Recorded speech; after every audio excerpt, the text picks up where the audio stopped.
अगर मैं आह करती तो अर्श से आजम हिल गया होता और तुझे भी दिल दुखाने का नतीजा मिल गया होता। इतना ये माफियाओं ने दबदबा बना कर रखा है कि इसका इतिहास गवाह। कहना है कि हवेली झोपड़ी मुकद्दर सबका फूट जाएगा अगर हाथों से दामने शराफत छूट जाएगा कि मैं माफिया के गढ़ में लड़ रही हूँ। आधा हक औरत का, आधा हक मर्द का, हम किंडो को कानूनी तौर पे मिलना चाहिए। किसका खौफ है? क्या इतने सारे आपने ज्वेलरी पहना है, गहने पहने हैं, उसके जाने का खौफ है कि माफियाओं का खौफ है? और मैं देश के प्रधानमंत्री से लड़ी हूँ तो मुझे शस्त्र नहीं चाहिए। क्या? नमस्कार, बदलेगा भारत देख रहे हैं आप। इस वक्त उत्तर प्रदेश के चर्चित जिलों में से एक मऊ जिले में मौजूद हूँ और जब भी मऊ का नाम आता है तो बरबस ही माफिया व बाहुबली पूर्व विधायक मुख्तार अंसारी का जो उनकी जो छवि है उसका खाका जहन में आ जाता है। बहरहाल आपको बता दूं कि इस वक्त मऊ सदर सीट पे उनके बेटे अब्बास अंसारी विधायक हैं और उनकी स्थिति ये है कि उन्हें सुभाषपा के जो राष्ट्रीय अध्यक्ष हैं अपना मानने से इनकार कर रहे हैं, जबकि उन्हीं के सिंबल पे उन्होंने चुनाव लड़ा था और विधायक चुने गए थे। बहरहाल यहाँ पे आने की जो सबसे बड़ी वजह है वो ये है कि एक किन्नर समाज के किन्नर प्रमुख हैं जिनका नाम है सुरेंद्र उर्फ श्वेता। वो मऊ नगर पालिका के चुनाव में पूरी तरह से उतर चुके हैं और दावा ठोक रहे हैं कि इस बार हम चुनाव जीत के रहेंगे। उनका एक ये भी परिचय है कि वो भारत के पूर्व प्रधानमंत्री स्वर्गीय चंद्रशेखर जी के खिलाफ भी सांसदीय का चुनाव लड़ चुकी हैं। देखिए स्क्रीन पर आपको श्वेता नज़र आ रही होंगी, सुरेंद्र उर्फ श्वेता।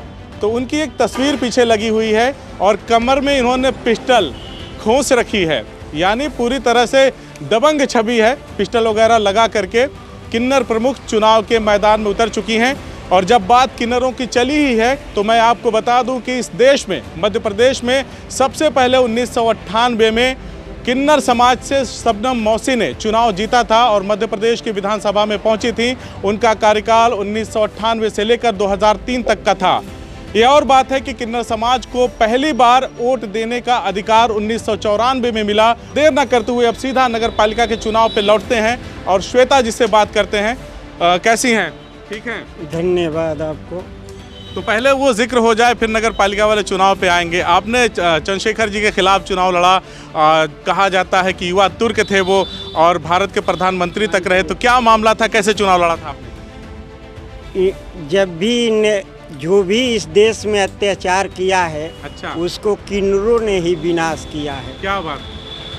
देखे होंगे कि पितामह को शिखंडी ने विनाश किया महाभारत में। जी जी। इसी तरह भूतपूर्व प्रधानमंत्री स्वर्गीय चंद्रशेखर बलिया जिले के लिए कुछ नहीं किए।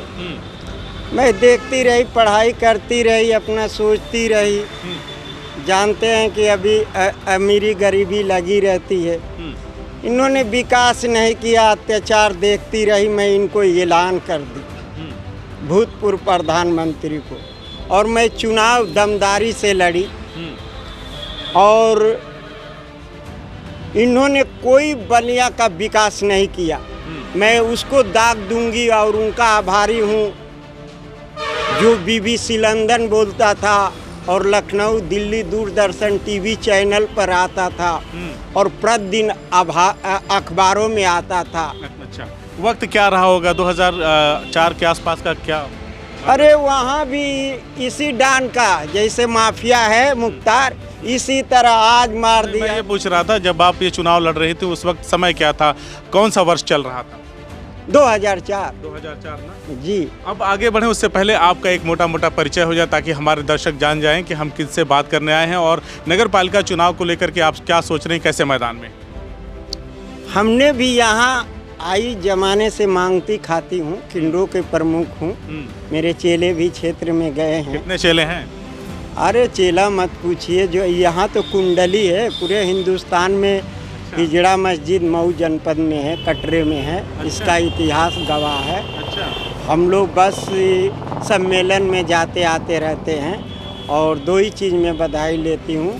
जो आपके बच्चे का शादी हुआ, उसके आपके बहू का लड़का हुआ, वही हम लोग लेते हैं। यही हमारी पुरानी परंपरा रही है। तो अपने बारे में भी बता दीजिए, 2000 के बाद आपने क्या राजनीति का कोई और चुनाव लड़ा या सीधे अब नगर पालिका के चुनाव में? नहीं, उसके बाद मैंने कोई चुनाव नहीं लड़ा, कोई चुनाव नहीं लड़ा।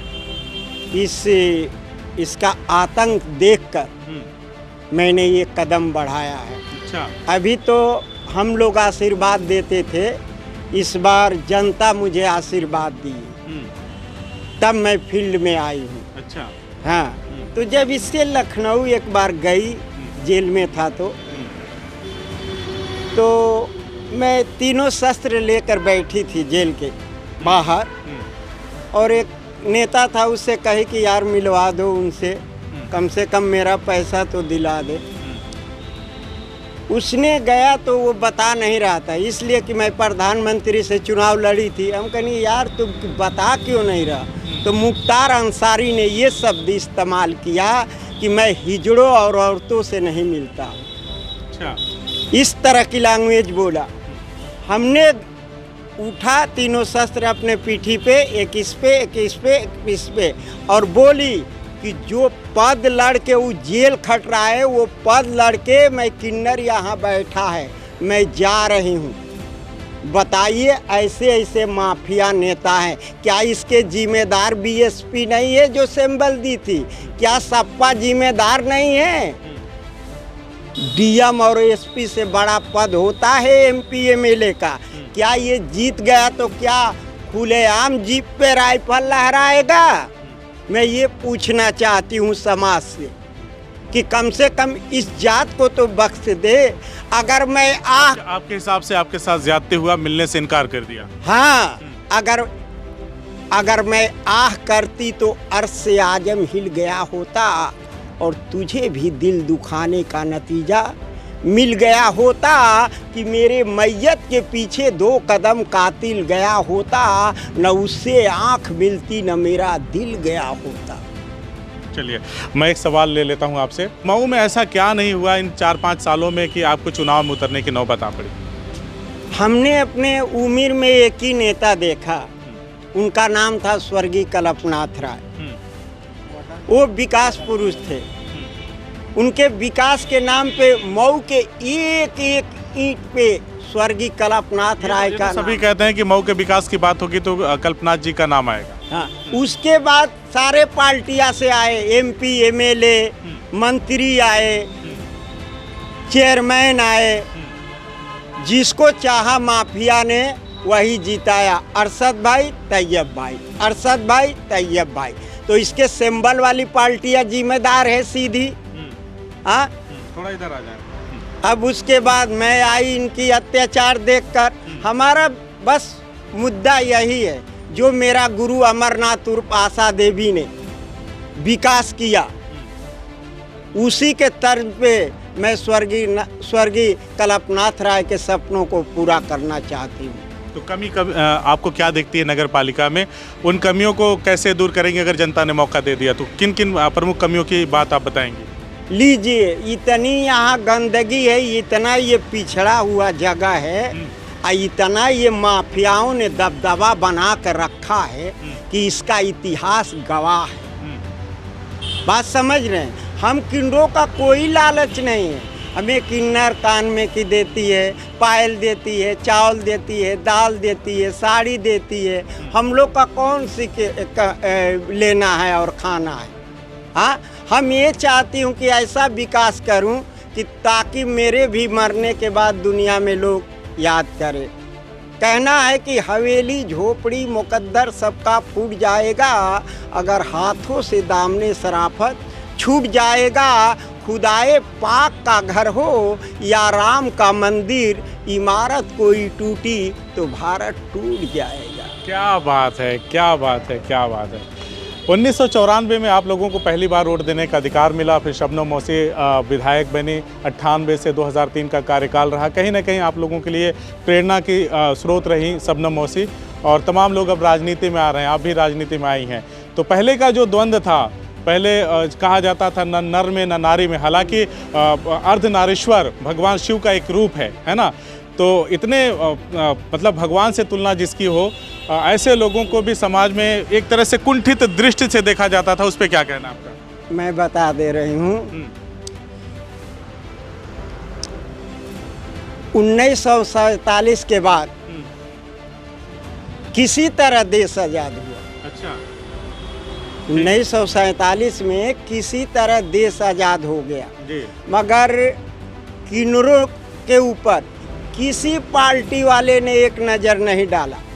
बाबा ने पूरा बोर्ड ही सौंप दिया है, अध्यक्ष बना दिया है। मैं बता रही हूँ बाबा के भी बारे में। तो संविधान में लिखा गया है कि भारतीय संविधानिक कानूनी तौर पे हम किन्नरों को डिफाइन किया जा रहा है कि हम किन्नर न तो नर हैं न तो नारी हैं, बल्कि किन्नर है। आधा हक औरत का, आधा हक मर्द का हम किन्नरों को कानूनी तौर पे मिलना चाहिए। ये बात संविधान में लिखी है।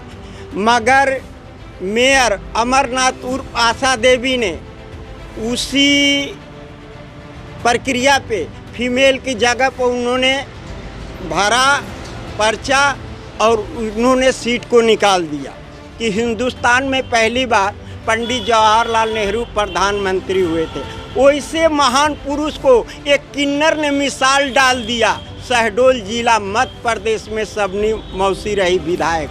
और दूसरा रिकॉर्ड तोड़ा मेरा गुरु अमरनाथ उर्फ आशा देवी, जिसको कहते हैं कि गोरखपुर इंडिया की सबसे गुंडा जगह है, इंडिया की सबसे क्रिमिनल जगह है। गोरखपुर बुनियादी ज़मीन पे एक से एक माँ ने गुंडा पैदा की है। उस जगह से मेयर अमरनाथ उर्फ आशा देवी ने सीट को निकाल दिया और प्रत्याशियों का जमानत जब्त कर दिया। तो मऊ इस गली का है। अब मैं आपसे एक सवाल पूछता हूं कि जैसे आप चुनाव प्रचार में जा रही हैं, क्या लग रहा है लोगों का रिस्पांस क्या है आपको लेकर के? लोगों की क्या धारणा है, क्या सोच है? लीजिए, ये लोग मेरे जजमान हैं ना। अच्छा। इस पकड़ के लेके इतना आशीर्वाद आता है कि मैं तो उनका कोट को नमन और प्रणाम करती हूँ। मुझे यही तमन्ना होती है कि चलो भाई, कम से कम इतने ज़माने के बाद तो फ़ोन आ रहा है। 6 बजे सुबह से लेके 10 बजे रात तक। हाँ, तो हम ये सोच के फ़ोन उठाती कि हूँ कि ये मेरे जजमान हैं। इतना कभी मेरे ज़िंदगी में फ़ोन नहीं आया। एक सवाल आपसे, आपकी तस्वीर पीछे लगी है, हालांकि हमने आपसे आग्रह किया था कि अगर पिस्टल है तो थोड़ा सा लगा के दिखा दीजिए। यहाँ पे पिस्टल लगी हुई है, तो 3-3 आप असलहा लेके चलती हैं। किसका खौफ है? क्या इतने सारे आपने ज्वेलरी पहना है, गहने पहने हैं, उसके जाने का खौफ है कि माफियाओं का खौफ है? आखिर आपका तो किसी से झगड़ा भी नहीं होता, हो सकता है कि पैसे को लेन देन को लेकर के आपसी किन्नरों में झगड़ा हुआ हो, लेकिन माफियाओं से क्या अदावत है? किससे आखिर डर है आपको कि असलहा लेके चलती हैं? लीजिए, ये गढ़ई पोखरा में MP MLA लड़े नॉर्मल, तो इन्हीं के शस्त्र चाहिए। प्रधान है, जिला पंचायत है, तो इसको शस्त्र चाहिए।